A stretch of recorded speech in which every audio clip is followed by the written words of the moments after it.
بسم اللہ الرحمن الرحیم۔ السلام علیکم ورحمۃ اللہ وبرکاتہ۔ محترم ناظرین، ایک بادشاہ کو درویش کی ایک خوبصورت نصیحت کا واقعہ۔ پرانے وقتوں کی بات ہے کہ ایک ملک میں ایک بادشاہ حکومت کرتا تھا۔ خوشحالی کے دن تھے۔ ایک دن بادشاہ کی ملاقات ایک درویش بزرگ سے ہوئی۔ بزرگ بہت ہی نیک اور پرہیزگار تھا۔ بادشاہ ان سے بہت عزت سے پیش آیا اور ملاقات کے آخر میں ان سے فرمائش کی کہ مجھے کوئی ایسی چیز، تعویذ، وظیفہ وغیرہ لکھ دیں جو انتہائی مشکل وقت میں میرے کام آئے۔ بزرگ خاموش رہے، لیکن بادشاہ کا اصرار بڑھا تو انہوں نے ایک کاغذ کے ٹکڑے پر کچھ لکھ کر دیا اور کہا کہ اس کاغذ کو اس وقت کھولنا جب تم سمجھو کہ بس اب اس کے آگے تم کچھ نہیں کر سکتے، یعنی اس کاغذ کو انتہائی مشکل وقت میں کھولنا۔ قدرت کا کرنا ایسا ہوا کہ کچھ ہی عرصے بعد اس ملک پر حملہ ہو گیا اور دشمن کی فوج نے بادشاہ کی فوج کو الٹ پلٹ کر رکھ دیا۔ بادشاہ کو اپنی جان کے لالے پڑ گئے اور وہ بھاگ کر کسی جنگل کے غار میں چھپ گیا۔ دشمن کی فوجیں ان کے پیچھے تھیں اور وہ تھک کر اپنی موت کا انتظار کر رہا تھا۔ پھر اچانک اس کے ذہن میں آیا کہ درویش بابا کا دیا ہوا کاغذ یاد آیا۔ اس نے اپنی جیبیں ٹٹولی تو وہ کاغذ خوش قسمتی سے اس کے پاس تھا۔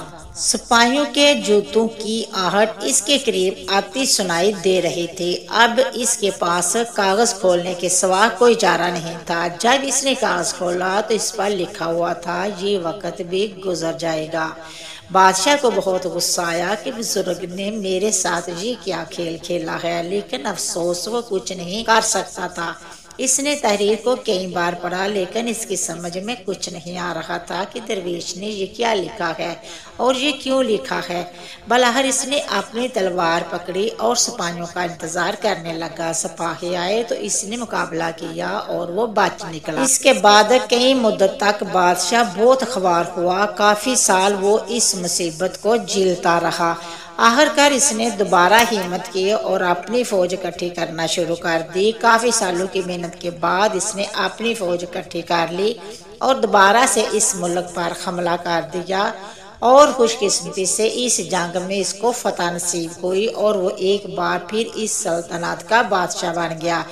اس کی بہادری کے قصے دور دور تک مشہور ہو گئے اور یہاں میں اس کا خوب تذکرہ ہوا۔ اس کے دربار میں اور دربار سے باہر بھی لوگ صرف اپنے بہادر بادشاہ کو دیکھنے کے لیے آنے لگے۔ اتنا بول بالا دیکھ کر بادشاہ کے دل میں غرور پیدا ہوا اور وہ اپنی شجاعت پر اور سلطنت پر تھوڑا مغرور ہوا ہی تھا کہ اچانک اس کے دل میں بزرگ کا لکھا ہوا فقرہ یاد آیا کہ یہ وقت بھی گزر جائے گا۔ اس لیے کہتے ہیں کہ وقت جیسا بھی ہو گزر جاتا ہے۔ ہمیں چاہیے کہ ہم مشکل وقت میں صبر کا دامن اپنے ہاتھ سے نہ چھوڑیں اور اپنے اچھے وقت میں اپنے آپ کو تکبر سے بچائیں، کیونکہ وقت جیسا بھی ہو، اچھا ہو یا برا ہو، گزر جاتا ہے۔ امید کرتی ہوں کہ آپ کو میری یہ موٹیویٹ سٹوری پسند آئی ہوگی۔ اگر پسند آئی ہے تو شیئر کرنا، سبسکرائب کرنا، اچھے کمنٹ کرنا، دعا میں یاد رکھنا، اپنا بہت سارا خیال رکھنا۔ ہم انشاءاللہ ملیں گے نیکسٹ ویڈیو میں، تب تک اوکے، اللہ حافظ۔